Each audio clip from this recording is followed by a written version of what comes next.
What's up guys, welcome to another week's episode of GetPsyched, and today we're going to be continuing a little bit of a mini series that we're doing on GetPsyched where we're addressing top myths.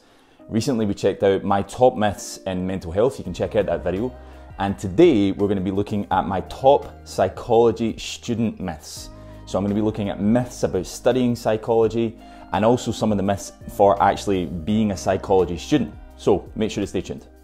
So the first myth to take a look at is that with an undergraduate in psychology or a master's degree in psychology, then you'll become a psychologist. This is a myth that, in all honesty, I found a little bit concerning, and I heard about recently after some issues on social media with a certain individual who remain nameless. I'm not going to go into too many details, but this person was claiming that they were a psychologist with simply just an undergraduate degree. And a lot of people took offense to this, and I can understand why. And it turned out that there's more people than I first thought that actually think becoming a psychologist, all that is required is an undergraduate degree in psychology or a master's degree in psychology. In order to become a psychologist, you have to have an accredited doctorate recognised by the British Psychological Society and the HCPC. Now, these are the governing bodies. They're not just membership bodies, they're the governing bodies that accredit psychologists. And you need to have that doctorate if you're going to become a psychologist. Yes, an undergraduate degree or a master's degree in psychology can be a great degree. It gives you a lot of experience in psychology, a lot of understanding in psychology, and there's some really good job prospects out of them. Being a psychologist is not one of them though. This is more a myth for psychology students themselves, and actually I had a conversation recently with an individual who's about to undertake a psychology undergraduate who said that they were looking forward to becoming a psychologist, and it required a little bit of clarification that ultimately you're going to have to go down the route of extended education if you're wanting to become a recognised psychologist. That undergraduate degree and that master's degree just isn't enough. Now, the next myth I want to address is kind of a myth that the general public have about psychology students, in that you'll be able to read people or read people's minds. Now, if you're a psychology student, just like I was and am currently, you'll have heard this time and time again. You'll have heard people say to you, oh, psychologists are able to read people's minds, or they're able to read people better. That's absolutely not the case. Reading people's minds, I mean, we don't even need to go into that. That's obviously not something that can happen. But reading people, I think, is something really subjective that needs to be addressed. Yes, with a psychology degree, you're able to understand human behaviour and human cognition a little bit better. You're also able to understand human feelings and how that manifests itself into action and human behaviour. So that maybe says a little bit about being able to read people a little bit better. But it doesn't mean that on first inspection of somebody or meeting somebody for the first time, you're going to be able to know all about them. I was at a wedding recently and I told people that I'm on my way to becoming a psychologist, and they initially assumed that in some way I was assessing them or evaluating them, that I could read their minds or that I could actually read into who they were as a person. Now, within 5-10 minutes of meeting somebody, you're of course not able to do that. Over the course of multiple sessions with somebody, you're not able to do that. So I think this is a myth for kind of more the general public.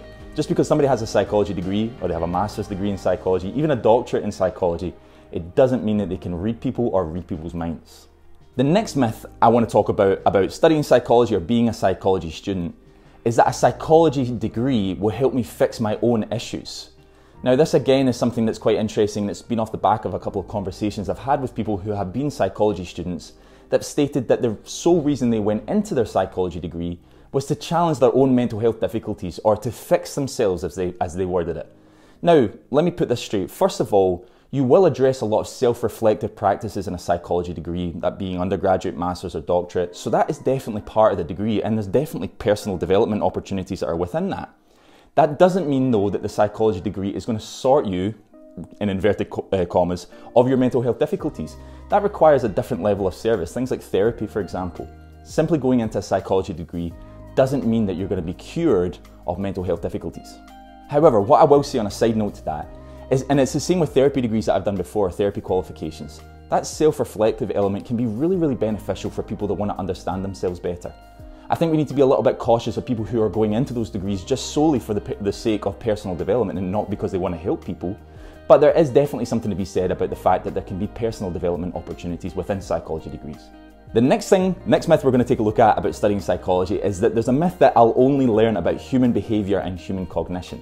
Now, these are two things that are really, really important, and of course it kind of comes into the realm of CBT a little bit, but psychology is so much more than just human behaviour or human cognition. It's about society as a whole. It's about group dynamics. It's about relationships. All of these kind of things are encompassed within a psychological understanding of human behavior and who humans are.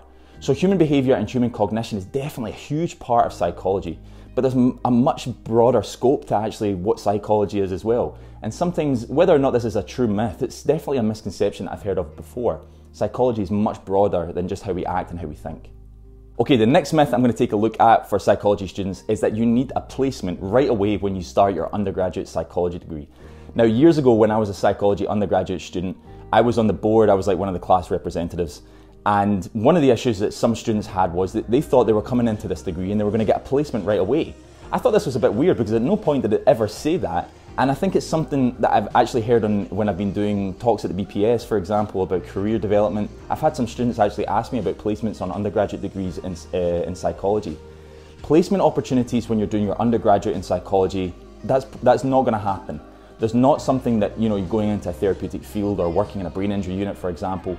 Those are the kind of things that are left for placements when you go into your doctorate, when you're actually seeking to become a psychologist. And again, we've got to make that distinction between a psychology undergraduate student and a psychologist, a person who's doing their doctorate. So there's nothing to say that you'll go onto a placement right when you start your psychology undergraduate degree. And that's a myth that we definitely need to address. Okay, the last myth I'm going to be taking a look at is that there are only a couple of job opportunities for those with psychology undergraduate degrees. This is a huge one for me. Time and time again, I hear people saying that psychology is not necessarily a worthwhile degree. Now, I completely disagree with them on so many levels. First of all, we need more people in the world today with a psychological understanding. Social issues, political issues, economic issues, climate issues, all of these things warrant more people with psychological understandings. So we need people that have that kind of level of expertise that you can get from an undergraduate. Likewise, there's not something to be said about going in with an undergraduate in psychology really doesn't mean I can get a job, or there's not really a specific job for me. It's absolutely not the case. Psychology degrees, or people with psychology degrees, are highly sought after in the armed forces, in the police service, in teaching, in all kinds of other services. That psychology degree can be a fantastic foundational degree for people that are seeking a career in multiple different areas. However, we also have to keep in mind, once again, if you want to become a psychologist, then you have to go on to that further education. But there are so many prospects for people coming out with a psychology undergraduate degree. Okay guys, thanks so much for watching this week's episode of GetPsyched. Today we've been taking a look at top myths when studying psychologists, or top myths of psychology students. We've been taking a look at some of the misconceptions about becoming a psychologist and also the job opportunities in psychology. If you enjoyed today's video, guys, then make sure to hit that like button. You can comment on the video and I'll get back to you. And if you've been enjoying GetPsyched as a whole, make sure to subscribe. And you can hit that little bell next to the subscribe button and get weekly reminders every time I upload. Also, guys, if you've enjoyed today's video, you're definitely going to enjoy this video on a continuation of our myths series about top mental health myths. So make sure to check that out. And as always, guys, thanks so much for watching.